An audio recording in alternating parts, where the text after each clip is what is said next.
She doesn't know it yet, but in the next few minutes, Catherine will discover that surviving the Mamluks has nothing to do with luck, and everything to do with how useful they decide she is.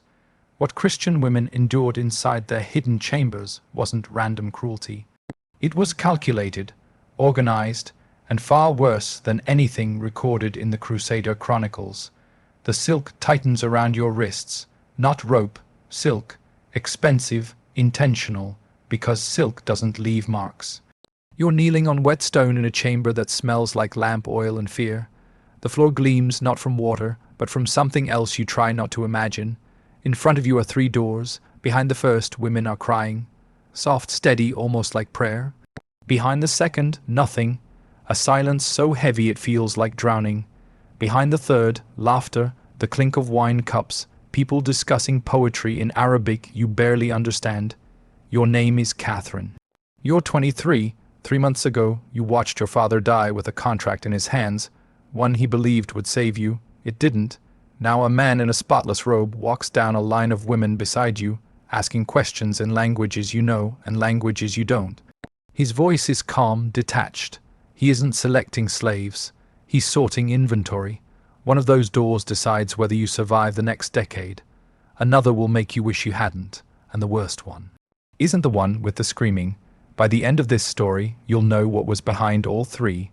You'll understand why, 12 years from now, Catherine will stand before a sultan and speak words that should have gotten her killed. And you'll see something most people never grasp about history. The cruelest systems aren't built by monsters. They're built by people who convince themselves they're being reasonable.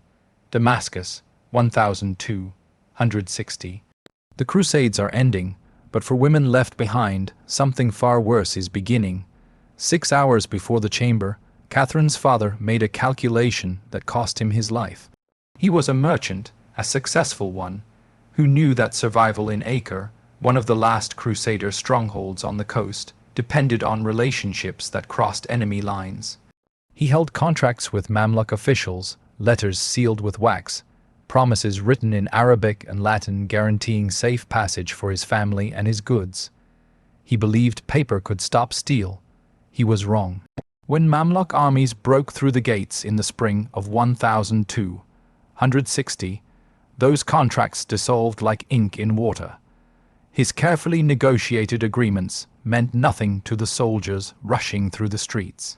The papers he clutched as proof of protection became fuel for torches. Catherine's father died in his own courtyard, still holding a document bearing a sultan's seal. In the chaos, Catherine and her mother were dragged apart. Different hands, different directions. Catherine screamed her mother's name until her throat tore. She never saw her again. Never learned if her mother survived the day, the hour, the minute after they were separated. 3 months later, Catherine stood in that underground chamber with 17 other women pressed against cold limestone walls, all Christian, all taken in the same campaign that wiped Acre off the map, all waiting for a man named Amir Tashimer to decide their futures. Tashimer walked in through the center door. He carried no weapons. He wore the plain robe of a royal steward, but the way the guards treated him made his authority obvious. His title in the Mamluk system translates loosely to integration specialist. Integration. The word appears often in official records, clinical, almost humane, like he was helping new arrivals adjust. Here's what it really meant. The Mamluks had learned something during their own years in bondage that most conquerors never understand. Humans are adaptable. With enough time, isolation, and complete control over their environment, you can erase one identity and build another. They knew because it had been done to them. Every sultan, every amir, every commander who shaped the medieval Middle East had once been a slave. Boys taken from Turkic tribes in Central Asia, from Circassian families in the Caucasus, bought young, converted to Islam, trained with absolute discipline in warfare and administration. By their 20s, they were elite soldiers. By their 30s, they commanded armies, and when the Ayyubid dynasty collapsed in 1250, it was a former slave, a Mamluk, who seized the Egyptian throne. This created a strange paradox. The ruling class was made up entirely of people shaped through forced transformation, and they didn't see it as tragic. They saw it as proof of method. If boys could be remade into warriors, then conquered populations could be reshaped into whatever the state needed. Soldiers, servants, artisans, laborers, administrators, and women who could perform duties free women of similar status could not or would not. So they built an entire system to process thousands of people every year, 7 major facilities in Damascus alone, standard procedures, medical exams within 24 hours, classification by age, origin, physical condition, and perceived potential. Detailed records for every individual. Mortality rates calculated. Productivity tracked. The Mamluks approached human acquisition with the same methodical precision they applied to military logistics. Tashima was one administrator in this massive machine, but what he did next would shape Catherine's next 12 years. And remember that number? Because at the end of those 12 years, Catherine would do something no enslaved woman had ever done. She would speak directly to Sultan Kalawan during a public audience, a setting where women from the harem never spoke unless addressed. She would say something that should have meant immediate execution. Instead, it set her free, but that moment is far off. For now, we're still in the chamber, watching Tashima walk past Catherine without acknowledging her, stopping in front of a younger girl. Maybe 16, Armenian features, terrified eyes. He asks her something in Arabic. She doesn't understand. He repeats the question in Armenian. Her face drains white. She shakes her head. He signals a guard. She's taken to the left door. Door 1. It opens. Catherine catches a glimpse of sunlight, a courtyard, dozens of women sitting in rows, heads down, while men in official robes inspect them with the practiced movements of livestock buyers assessing breeding potential. The door shuts. Tashima moves on. His choices follow a pattern. Age matters, origin matters, physical condition matters most. But there's something else, something less visible. He asks each woman a question in her native language. The details change, but the purpose is the same. He's measuring their capacity for transformation. The Mamluks understood something modern psychology wouldn't define for centuries. With enough time and complete control, human identity is far more flexible than most people want to believe. Before we open the first door completely, do one thing for me. If this story matters to you, if you believe these women deserve to be remembered, please like and subscribe. It's the only way stories like this reach more people. Now, let's see what was behind door 1. Catherine wasn't broken. Not yet. But the system knew exactly how to break someone without leaving marks, how to erase an identity while building obedience, how to maximize value while preserving control. These techniques had been refined for decades. Door 1 kept opening, taking woman after woman. Catherine watched, trying to understand the pattern. Then Tashima stopped in front of her. His eyes weren't kind or cruel, just calculating. He asked her a question in perfect Frankish French. That detail matters. The Mamluks didn't just conquer. They studied, they learned enemy languages, they understood Christian society well enough to exploit it. Can you read? Catherine hesitated. In that moment, she made a choice that would shape her entire future. She could lie, pretend to be illiterate, hope that being less useful would send her somewhere less brutal than the places educated captives were taken. But something in Tashima's expression told her he already knew. Her father had been a merchant. Merchants taught their children to read. Contracts, letters, ledgers. Denying it now would only make her look foolish. Yes, she said, French and Latin, some Arabic. Tashima's expression didn't change, but something in his posture did. He motioned to a guard who brought him a wooden tablet coated in wax. A sentence in Arabic script had been written across it. Read this. Catherine studied the line-formal classical script, a verse from religious poetry. She read it slowly, her pronunciation shaky but clear enough. Tashima took the tablet back, marked something on the parchment he carried, and moved on without looking at her again. Catherine didn't know it, but she'd just been chosen for door 3. Not the left door, the courtyard route that led to distribution among military households as basic domestic labor.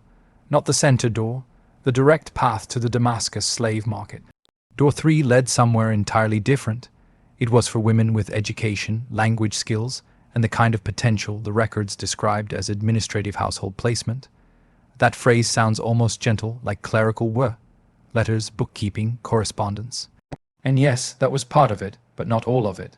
Women in administrative households provided intellectual labor by day, and twice a week they provided something else, something the system calculated with the same cold precision it used for grain storage and tax quotas.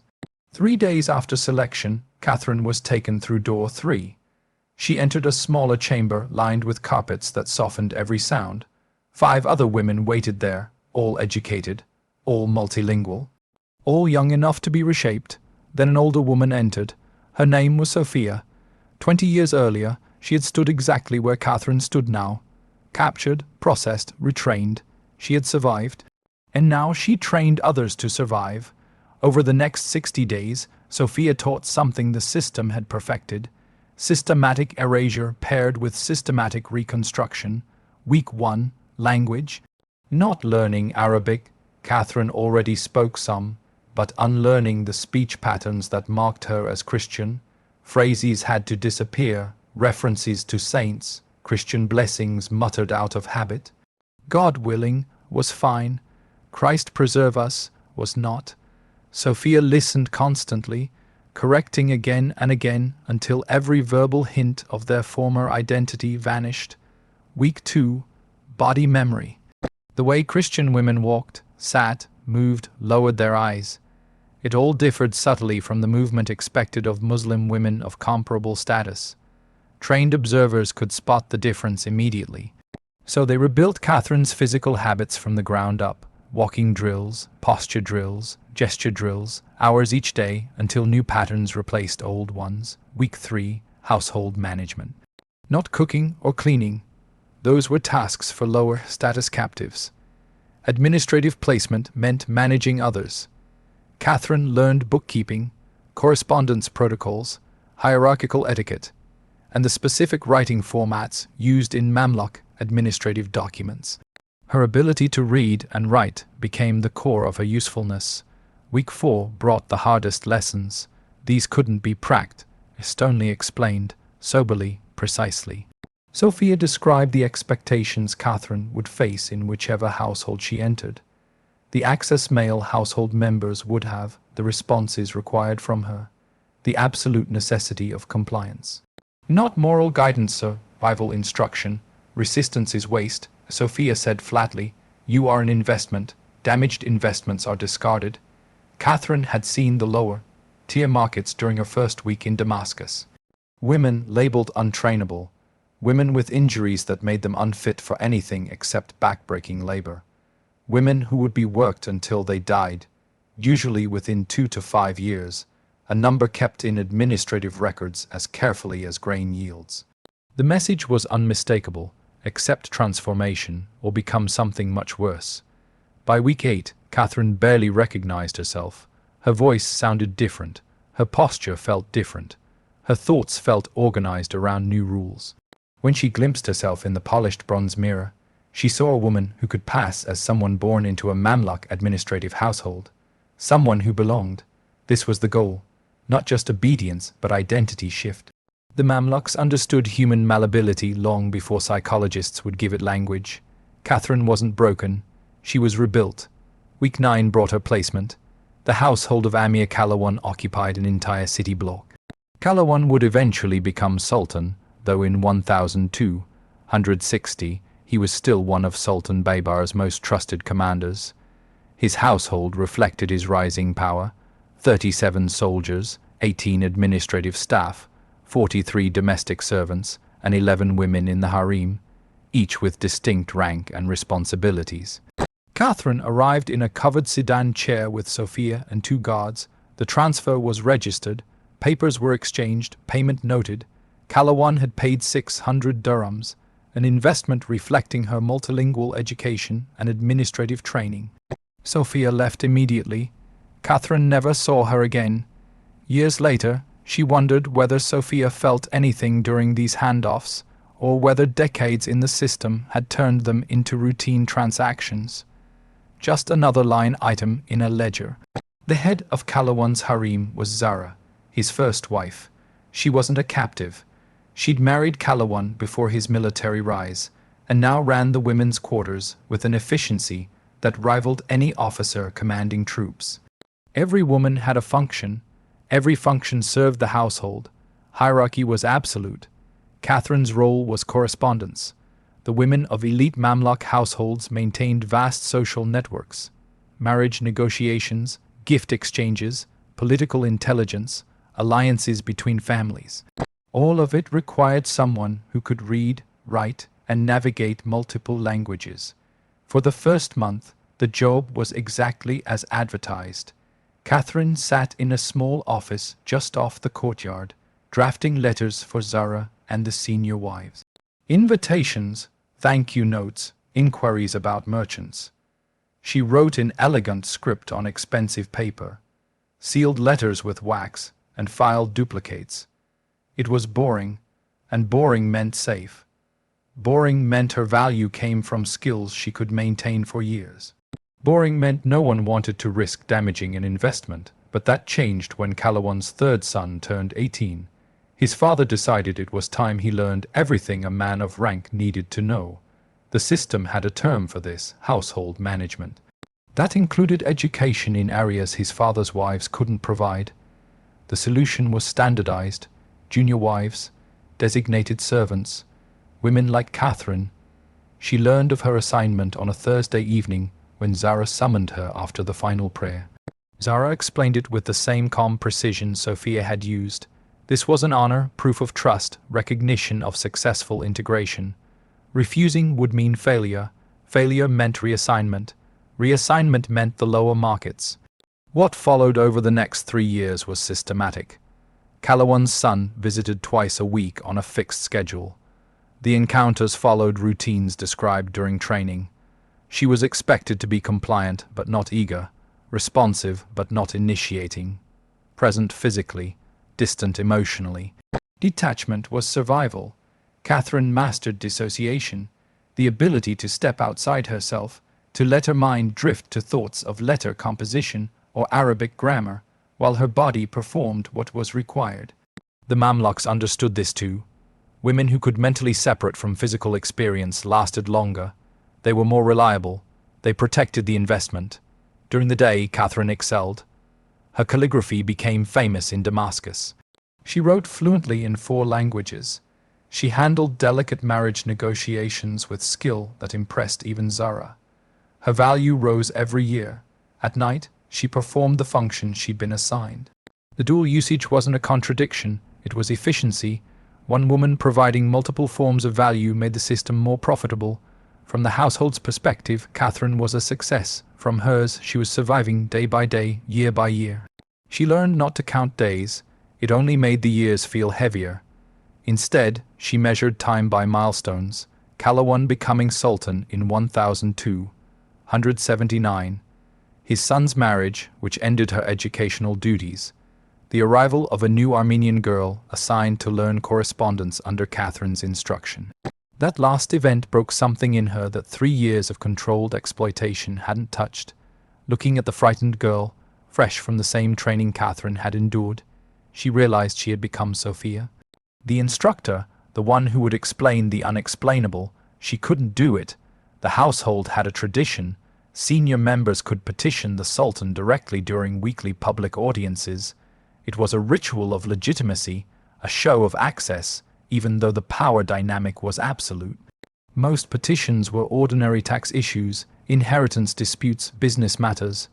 They were heard and recorded while scribes like Catherine documented everything. No one paid attention to her. She was just part of the machinery that kept the Mamluk state running. On the morning of October 3rd, 1284, during a pause in the petitions, Catherine stepped forward and spoke directly to Sultan Kalawan.